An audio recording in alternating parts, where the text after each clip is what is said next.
আপনি কি জানেন একটা ঈগল পাখিকে কত কিছু ফেস করে চলতে হয়? পশুদের রাজা যেমন সিংহকে বলা হয়, ঠিক তেমনই পাখিদের রাজা হলো ঈগল।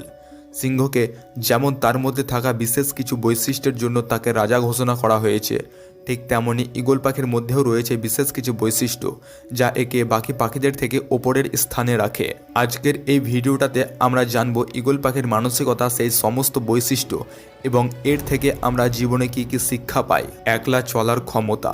আপনি হয়তো জানেন ঈগল পাখি অন্য পাখিদের মতো দল বেঁধে ওড়ে না।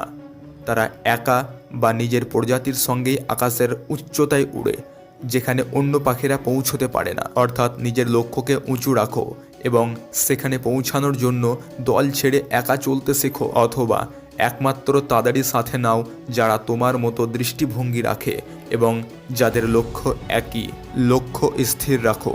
ঈগল পাখি অনেক উচ্চতায় উড়লেও তার লক্ষ্য স্থির থাকে। ঈগল কয়েক কিলোমিটার দূরত্ব থেকেও নিজের শিকারের প্রতি ধৈর্যের সাথে তীক্ষ্ণ নজর রাখে এবং সঠিক সময়ে নিজের শিকারের উপর আক্রমণ করে তা অর্জন করে। অর্থাৎ এর থেকে আমরা এটাই শিখতে পারি যে ধৈর্যের সঙ্গে পর্যবেক্ষণের পরে নিজের লক্ষ্য নির্ধারণ করো এবং তার ওপর অবিচল থাকো। ততক্ষণ হাল ছেড়ো না যতক্ষণ না তুমি সেটাকে অর্জন করছো। বিপদের সম্মুখীন হতে শেখো। অন্য পাখিদের মতো ঈগল ঝড়-যাঞ্ঝল দেখে ভয় পায় না। তারা ঝড়ের সময় অন্য পাখিদের মতো আশ্রয় খুঁজে বেড়ায় না।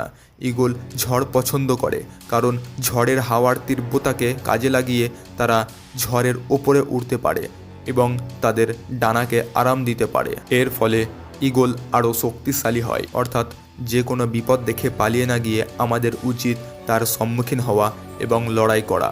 প্রতিটি বিপদ আমাদের কোনো না কোনো জীবন শিক্ষা দিয়ে যায়, যা পরবর্তীতে আমাদের আরও শক্তিশালী করে তোলে।